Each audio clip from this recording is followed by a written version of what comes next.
इस कहानी की शुरुआत में बताया जाता है 5 बिलियन लोग वायरस की वजह से मारे गए और इंसानों को इस जमीन को छोड़ना पड़ा। वो अब जमीन के नीचे अंडरग्राउंड जगह पर रहते हैं। जिस तरह से कभी जमीन पर जानवरों का राज हो गया था, एक बार फिर से वो वक्त लौट चुका है। इसी अंडरग्राउंड जेल में एक आदमी दिखाया जाता है जिसका नाम कोल होता है। उसे बहुत सारे साइंटिस्ट के सामने लाया जाता है। वो साइंटिस्ट कोल को बताते हैं कि हमने एक ऐसा तरीका बना लिया है जिसके जरिए हम किसी भी इंसान को टाइम ट्रेवल यानी वक्त का सफर करवा कर गुजरे हुए वक्त में भेज सकते हैं और इस काम के लिए हमने तुम्हें चुना है। अगर तुम ये काम करते हो तो तुम्हारी सजा माफ कर दी जाएगी। इंसानियत को बचाने के लिए ये एक बहुत बड़ा कदम होगा। हम चाहते हैं कि तुम 1996 में जाओ, उस वक्त में जब पूरी दुनिया में वायरस फैलना शुरू हुआ था। तुम्हें वहाँ जाकर असल वायरस को ढूंढना होगा जो सबसे पहले फैला था, ताकि आज के वक्त हम वायरस का इलाज ढूंढ सके। कोल इनकी शर्त मान जाता है, जिसके बाद उसे टाइम ट्रेवल के जरिए गुजरे हुए वक्त में भेज दिया जाता है। पर वो 1996 में नहीं बल्कि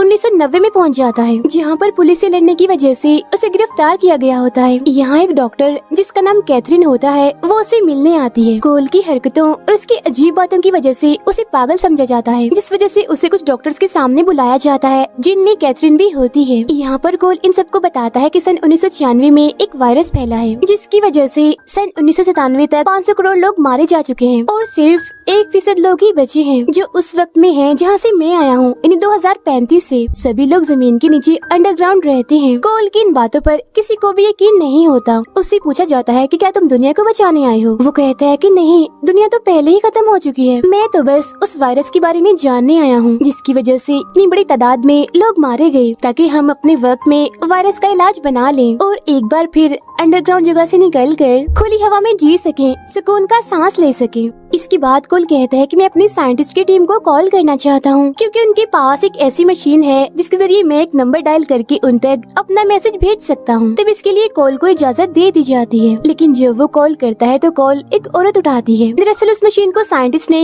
1996 में सेट किया होता है, लेकिन कॉल तो 1990 में होता है, इसीलिए वो उनसे कॉल नहीं कर पाता। तो इसीलिए यहाँ पर कॉल के बारे में ये कह दिया जाता है कि वो पागल है। और जब वो पागल खाने में जाता है तो वहाँ पर उसकी मुलाकात एक दूसरे पागल से होती है जिसका नाम जेफरी होता है। जेफरी दरअसल एक काफी अमीर आदमी का बेटा होता है। जब कोल को उसके कमरे में ले जाया जाता है तो वो अचानक से गायब होकर वापस अपने टाइम 2035 में आ जाता है, जहाँ उसे एक लड़की की रिकॉर्डिंग सुनाई जाती है जिसमें वो कह रही होती है कि 12 मंकीज की आर्मी ने अपना काम कर दिया है। फिर साइंटिस्ट कोल से पूछते हैं क्या ये मैसेज तुमने भेजा था, क्योंकि ये 1996 से आया है। वो कहता है कि तुमने मुझे 1996 में नहीं बल्कि 1990 में भेज दिया था। कोल को यहाँ कुछ तस्वीरें दिखाकर पूछा जाता है कि क्या तुम इनमें से किसी से मिले थे। यहाँ उसे पागल जेफरी की तस्वीर भी दिखाई जाती है जो उसे पागल खाने में मिला था। तब उसे देखकर वो कहता है कि शायद मेरा ख्याल है मैं इसे मिल चुका हूँ। अब कोल को एक और मौका दिया जाता है, यानी उसे टाइम ट्रेवल मशीन में डाला जाता है, लेकिन इस बार भी गलती से वो उस टाइम में पहुंच जाता है जब पहली जंग चल रही थी, जहाँ पर चारों तरफ गोलियां चल रही थी और यहाँ कोल को कुछ भी समझ नहीं आती और तभी उसे एक गोली भी लग जाती है। लेकिन इससे पहले कि उसकी मौत होती, मशीन एक बार फिर से अपना काम दिखाती है और अब की बार वो 1996 में पहुंच जाता है, यानी जहाँ पर उसे आना था। यहाँ पर वही डॉक्टर कैथरीन लेक्चर दे रही थी जिससे कोल 1990 में मिला था और अब वो काफी मशहूर बन चुकी थी क्योंकि उसने एक किताब लिखी थी। लेक्चर के बाद सभी लोग उसकी किताब पर ऑटोग्राफ्स लेते हैं। तभी उसके पास एक सीनियर डॉक्टर आकर कैथरीन से कहता है कि इंसानों की वजह से जमीन रहने के काबिल नहीं रही, आबादी बढ़ने की वजह से जिंदगी गुजारने के सारे जरिए खत्म हो रहे हैं। अब जब वो घर जा रही होती है तो कोल पहले से वहाँ पर होता है और वो कैथरीन को अगवा कर लेता है और कहता है कि तुम मेरे साथ एक शहर में जाओगी क्योंकि वायरस की शुरुआत वहीं से हुई थी। अब कैथरीन उसे पहचान लेती है कि ये तो वही है जो 6 साल पहले 1990 में अचानक से पागल खाने से गायब हो गया था। तब कोल उसे यहाँ समझाने की कोशिश करता है कि मैं पागल नहीं हूँ बल्कि मैं टाइम ट्रेवल कर रहा हूँ, यानी वक्त का सफर, लेकिन वो उसकी बातों पर यकीन नहीं करती।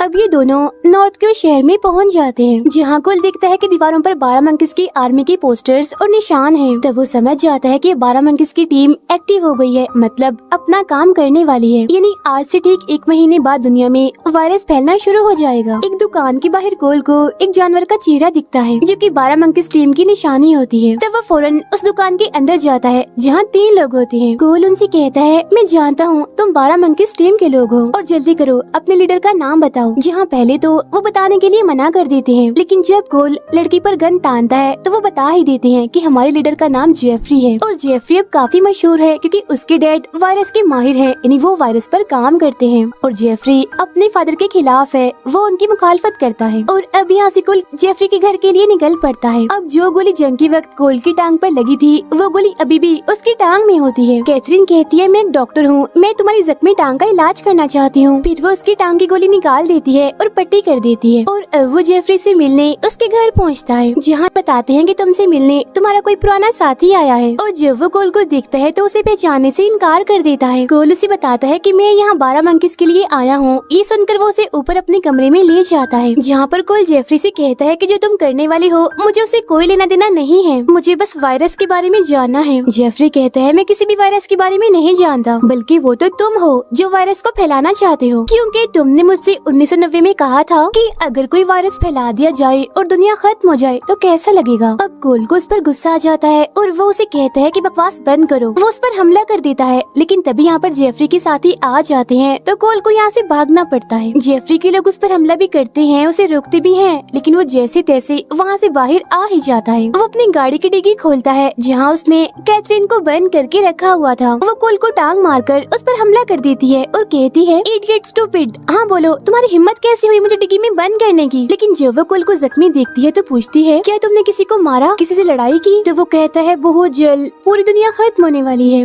और जो लोग भी बचेंगे उन्हें जमीन के नीचे रहना पड़ेगा और मैं इस वक्त से जाना नहीं चाहता क्योंकि मुझे खुले आसमान के नीचे रहना है। मुझे ताजी हवा, सूरज, पानी, आजादी बहुत पसंद है। लेकिन तभी इन्हें पुलिस की आवाज आने लगती है। तब कैथरीन पुलिस का ध्यान अपनी तरफ करने के लिए हॉर्न बजाती है, लेकिन जब कैथरीन उस तरफ देखती है जहाँ कोल खड़ा था तो वहाँ पर अब वो नहीं होता, क्योंकि पहले जब वो पागल खाने से गायब हुआ था अब भी वो बिल्कुल वैसे ही गायब हो गया था और वापिस से अपने टाइम 2035 में पहुँच गया होता है। 1996 में लैब वाले कैथरीन को बताते हैं कि जो गोली आपने कोल की टांग से निकाली थी वो इस वक्त की नहीं है, बल्कि वो उस टाइम की है जब पहली जंग हो रही थी। ये सुनकर कैथरीन काफी हैरान हो जाती है और जब वो जंग के वक्त की तस्वीरों को देखती है तो उसे उनमें कोल भी दिख जाता है। ये देखकर वो फौरन समझ जाती है कि वो पागल नहीं है, बल्कि आज तक उसने टाइम ट्रेवल के बारे में जो भी कहा वो बिल्कुल सच है और ये भी सच है कि दुनिया खत्म होने वाली है। इसीलिए वो जेफरी के डैड को कॉल करके कहती है कि आपका बेटा जेफरी आपकी लैब से वायरस चुराएगा, जिस वजह से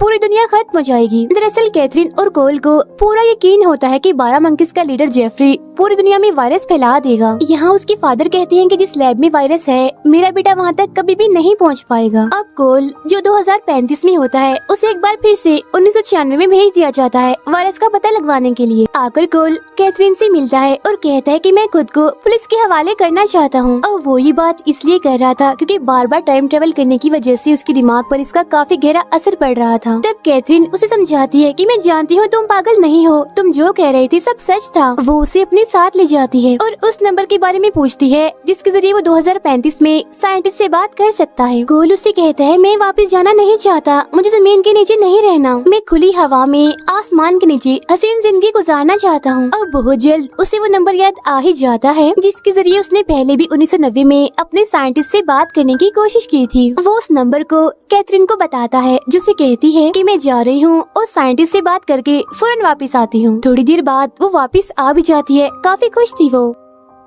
कोल को बताती है कि ये नंबर एक कंपनी का था, मैंने उन्हें बता दिया है कि 12 मंकीज की आर्मी ने अपना काम कर दिया है। कोल कहता है इसके बाद तुमने कहा होगा हैप्पी क्रिसमस। ये सुनकर वो काफी हैरान हो जाती है क्योंकि कैथरीन ने ऐसे ही कहा था। वो उसे पूछती है लेकिन तुम्हें कैसे पता। कोल बताता है कि 2035 में तुम्हारा ये मैसेज साइंटिस्ट को मिल गया था, मुझे भी सुनाया था ये मैसेज उन्होंने। तो अब यहाँ दोनों को ही पूरी तरह से यकीन हो जाता है कि बहुत जल्द वायरस पूरी दुनिया में फैल जाएगा और 500 करोड़ लोगों की मौत हो जाएगी। लेकिन ये लोग कर भी इस वायरस को नहीं रोक सकते थे क्योंकि ये तो फैल चुका था। ये तो अब बस उस वायरस का पता लगवाना चाहते थे, लेकिन अब क्योंकि कोल ने ये फैसला किया है कि वो इसी दुनिया में रहेगा तो इसीलिए वो उस चीज को भी निकाल देता है जिससे 2035 के साइंटिस्ट उसे वापस बुला सकते हैं। वो चीज असल में उसके दांत में थी। कोल कहता है मेरी जिंदगी के जितने भी दिन हैं मैं अब उन्हें तुम्हारे साथ गुजारना चाहता हूँ कैथरीन। अब उसने अपनी जिंदगी में कभी भी समंदर नहीं देखा होता, इसीलिए कैथरीन उसे कहती है कि मैं तुम्हें समंदर दिखाने ले जाऊंगी। ये दोनों अपना भेस बदल लेते हैं क्योंकि कोल के पीछे पुलिस पड़ी होती है। जब कोल कैथरीन को बदले हुए रूप में देखता है तो कहता है कि तुम हमेशा मेरे ख्वाबों में आती थी, मुझे सिर्फ एक ही ख्वाब आता था, इसमें मुझे बस तुम ही दिखती थी। अब यहाँ कैथरीन को भी ऐसा लगने लगता है जैसे वो कोल को काफी पहले से जानती है। फिर अगली सुबह ये गाड़ी के जरिए वहाँ जा रही होती है जहाँ कैथरीन ने कोल को समंदर दिखाना था। ड्राइवर इन्हें बताती है कि हमें रास्ते में 12 मंकीज की आर्मी मिल सकती है। उन्होंने चिड़ियाघर और जेफरी के फादर के लैब में जितने भी जानवर थे सबको आजाद कर दिया। यहाँ पर कोल और कैथरीन को समझ आ जाती है कि 12 मंकीज की आर्मी का मकसद कुछ और था। वो तो बस कैद जानवरों को आजाद करवाना चाहते थे, न कि वायरस फैलाना। अब ये लोग एयरपोर्ट पर पहुँचते हैं जहाँ कैथरीन टिकट्स लेती है और कोल 2035 में साइंटिस्ट को कॉल करता है और कहता है कि 12 मंकीज की आर्मी को भूल जाओ, उन्होंने कुछ नहीं किया, कोई वायरस नहीं फैलाया, और हाँ मुझे भी भूल जाना क्योंकि मैं भी वापस नहीं आऊंगा। फोन बंद करने की 5 मिनट बाद ही 2035 से कोल का दोस्त यहाँ पर आ जाता है। वो कोल को एक गन देते हुए कहता है कि चाहे जो भी है तुम्हें जो कहा है उसे पूरा करो, वरना तो हमें कैथरीन को मारना पड़ेगा, हमारी मजबूरी है। कैथरीन एक आदमी से टकरा जाती है जो और को नहीं बल्कि सीनियर डॉक्टर था, जो कैथरीन के लेक्चर के बाद उसकी ऑटोग्राफ लेने के लिए आया था, जिसने कहा था कि इंसानों ने जमीन को रहने के काबिल नहीं छोड़ा। साथ ही यहाँ पर कैथरीन को ये भी पता चलता है कि सीनियर डॉक्टर जेफरी के फादर जो वायरस की माहिर हैं, उनके साथ काम भी करता है और वो वायरस जरूर इसी के पास है जो पूरी दुनिया में फैलने वाला है। ये सारी बातें वो कोल को भी बता देती है और अब ये दोनों उस सीनियर डॉक्टर को ढूंढने लगती हैं।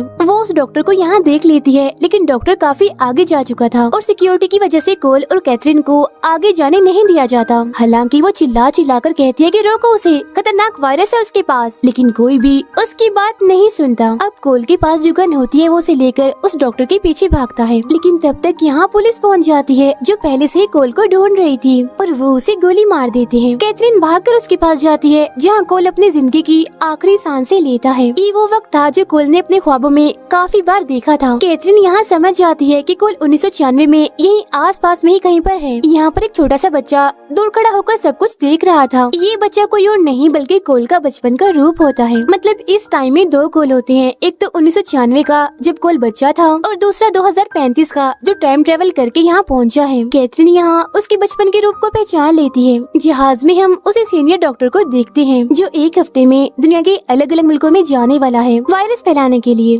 लेकिन यहाँ उसके साइड वाली सीट पर एक औरत बैठी थी जो 2035 से यहाँ 1996 में आई होती है। यानी ये जानती है कि ये सीनियर डॉक्टर ही वो इंसान है जिसने वायरस पूरी दुनिया में फैलाया था। ये औरत उस वायरस की सारी डिटेल्स जान लेती है और अपने वक्त के लोगों को इस वायरस के बारे में बता देती है। आपको लग रहा होगा कि वायरस को जड़ से ही खत्म क्यों नहीं कर दिया। असल में ये वायरस बनाने वाले सीनियर डॉक्टर को अगर पकड़ लिया या उसको मार दिया या वायरस को जड़ से खत्म कर दिया तो वक्त की पूरी टाइमलाइन ही चेंज हो जाएगी। यानी अगर वायरस ही ना हुआ तो दुनिया में आबादी कम नहीं होगी और ना ही 2035 वाली दुनिया में सब टाइम का सफर करने वाले लोग वापस जा सकेंगे, क्योंकि ऐसे वक्त और उस वक्त के जमीन के अंदर रहने वाले लोग होंगे ही नहीं। इसीलिए ये सिर्फ वायरस की डिटेल यानी मालूमात लेना चाहते थे ताकि उसके एंटीवायरस यानी उसकी मेडिसिन बना सके और 2035 के जमाने के लोग खुले आसमान में एक बार फिर से जी सके। इसी के साथ ये फिल्म यहीं पर खत्म हो जाती है।